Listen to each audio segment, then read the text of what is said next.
importation of luxury automobiles and other vessels for pleasure will now cost 70% of the value of the items as taxes to the Nigeria Customs Service. This is an increase from 20%. This new rate is directed by the ECOWAS Common External Tariff, which administers import and export tariffs in the West African region. What effect would this have on businesses in Nigeria? How will it affect activities at the port, especially in the face of Nigeria's economic realities today? That's our big story on this episode. I'm Ini Thompson.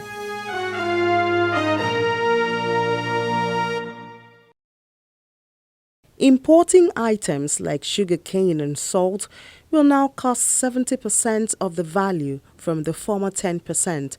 Alcoholic spirits, beverages and tobacco is now 60% from 20%. Rice is now 60% from 10%, cement from 10% to 50%, fabrics from 35 to 45%. This move has affected the taste of consumption of Nigerians in the case of used cars, which has jumped from 10% to 35%. Terminal operator at Tinkan Port, Wolfgang Schneider, shares his observation. Due to the problems the country is presently facing, economical, the import of new cars nearly stopped. It's not finished, but the amount of cars, new cars imported is very small. Therefore, we have a lot of space. The cars, the second-hand cars from Europe are still coming, right? And the quantity is more or less the same, but the quality is bad, because now apparently the buyers in Europe or in America are going more for the accidental cars, which are cheaper to buy, and then bring them over to Nigeria in order to get them repaired here in Nigeria, which is cheaper, or to scrap them and sell only the spare parts. And we as a terminal operator have the problem with handling this kind of accidental cars, to take them out of the Ro-Ro vessels, because most of them are not rolling anymore. Ro-Ro means roll on, roll off. They are not rolling, so we have to take our forklifts, we have to take our equipment to put them onto the trailers and then transfer them into the car park in order that the receiver can take later on delivery. There's, however, been downward review on items for industrialization like industrial oil, bulls, and equipment to encourage entrepreneurs to resume and expand their work. However, the impact of the increased tariff seems more prominent, especially at the current exchange rate. Something that is supposed to have, let's say, $2,000, with the exchange rate as at now, you can't compare it to when it was 197. It's now 305 in the market of the international distance for freight forwarders to convert to clear goods. It's 305. Check the rate. The difference is too much. So if you pay this and clear the goods, where are you going to sell it? Nobody can afford it. Nobody will buy it. And the business lost in Nigeria finds its way to neighboring countries. At least, if they reduce custom duty, it will solve the problem. People going through the border, these neighboring countries will stop, because they are going there is that they have it free. At least a little bit easy to bring their goods from there. If they can reduce it here, as federal government is talking now that they are going to close the border for vehicles to come in, myself, I personally will support it. If they close the border, let the duty here come down. Nobody will go through the border. They will come through here. And another thing, this is Ro-Ro port. We have Ro-Ro port here. I can tell you that they are suffering, because when goods are coming from the neighboring countries, them here can never make it. Like last time, PTML, Grimadi, PTML, they sacked not less than 300 workers because they can't pay. And those workers they sacked are Nigerians. One of the reasons the new tariff has enjoyed the approval of the President Muhammadu Buhari is 100 billion naira fall in the projected revenue of the Nigeria Customs Service for the third quarter of 2016, which stood at 200 billion naira. The loss is now affecting the customs only. Other stakeholders in the port are not having their usual business days. Terminal operators say only about 30% of their capacity is in use. We are grossly unutilized because of the economic constraints the country is facing presently. There's less import. Because of less import, there are less vessels coming, and we are having less to do and less on the terminal to store and to deliver to the receivers. You will see our terminal here. Part of it was for containers, another part for general cargo, steel cargo, and then another part for vehicles. Because 5-star Logistic in Tinkan Island is a Ro-Ro port. Freight forwarders are also feeling the pinch. Due to the exchange rate now, everything is down for. We appeal to the federal government. They should appeal. They should help the concerned agency. They should reduce the duty. Import duty should be reduced, and the exchange rate. They should do something inside the exchange rate for us. Since when did this start happening? Man, since the dollar is high, everything is alarming. The import duty is high, and they said they wanted to ban land border. If they should ban land border now, are they going to reduce the tariff here? The import duty is something. Are they going to reduce it? So we appeal to the federal government. They should see something to do to reduce the cost. There are other factors which players at the port say have become setback for businesses. There's bureaucracy in clearing goods. With this DTI, you pay your duty to the bank confirms your payment, you release your job, you go and have your exit and take your delivery. Instead of putting some hiccups, say register here, don't register here. Register here, don't register here. This register for this table. All this should be waived out because everything being paid, they are all in the system. If they can customize the valuation units and let it be in the system, as you are processing your document with the DTI, clicking your type of vehicles or the year, as you are clicking the year, the amount you will pay will automatically appear. How it works now is manual process. Before you start, you first of all take your bill of lading, take your letter heading and apply for valuation of value, which is equaling to compromise value. The regulator, the Nigerian Ports Authority, promises that these measures have been considered and strategy to implement them is already in place.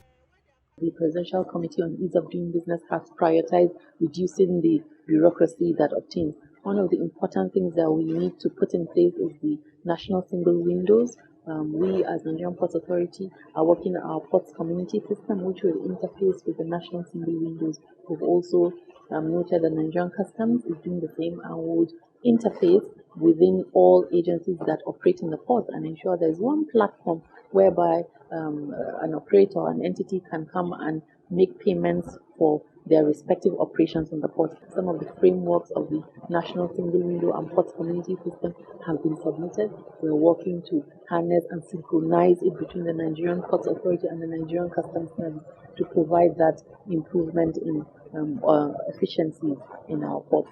Security on the waterways to avoid loss of cargoes to other countries is another factor. We're actively working with the Nigerian Navy. The Nigerian Navy is taking on this challenge to have our waterways being secured. NIMASA is also putting in place, in fact, they've presented a security architecture, a new security architecture for maritime safety, which would prevent and ensure that our waterways are safe. One of the issues that we've noted is the practicality of the situation, as it were, beyond the hype, beyond the positions being purported by people, but looking at the actual data on the piracy that obtains within our waterways and the amount of, because the Joint Task Force is doing quite a lot of work in that area, and I think they've achieved tremendous success in that. But as I said, it's important to sustain that, to communicate to the world that our waterways are safe enough.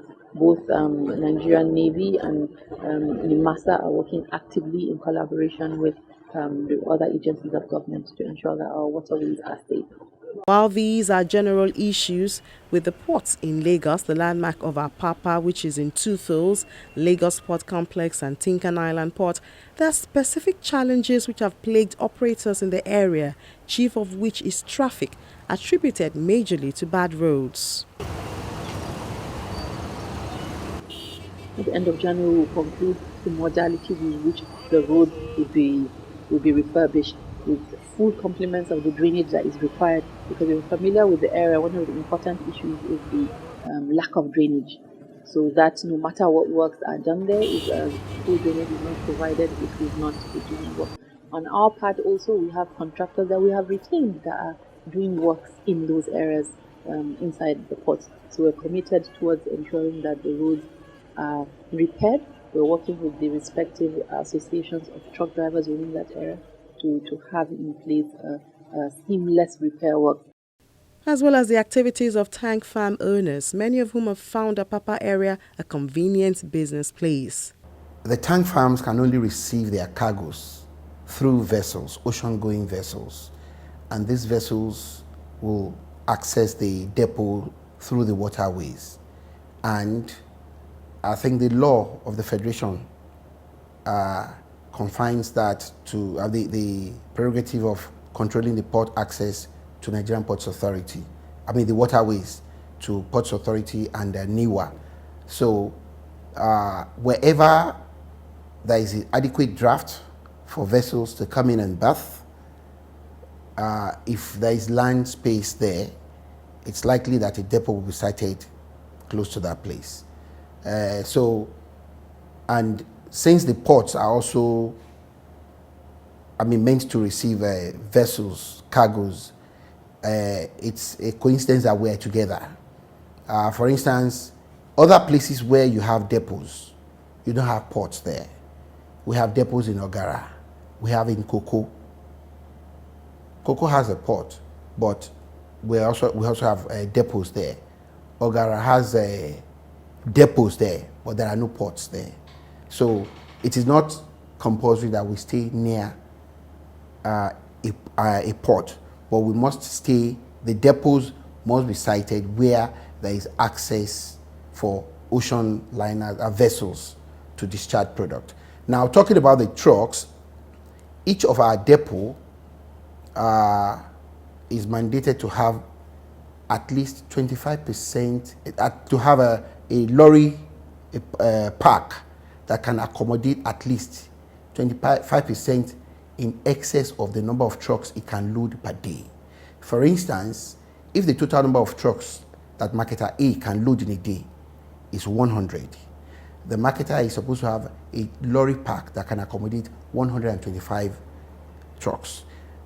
That is aside from the space within the depot wherein the loading activity is going on. So, and our depots are complying as much as possible.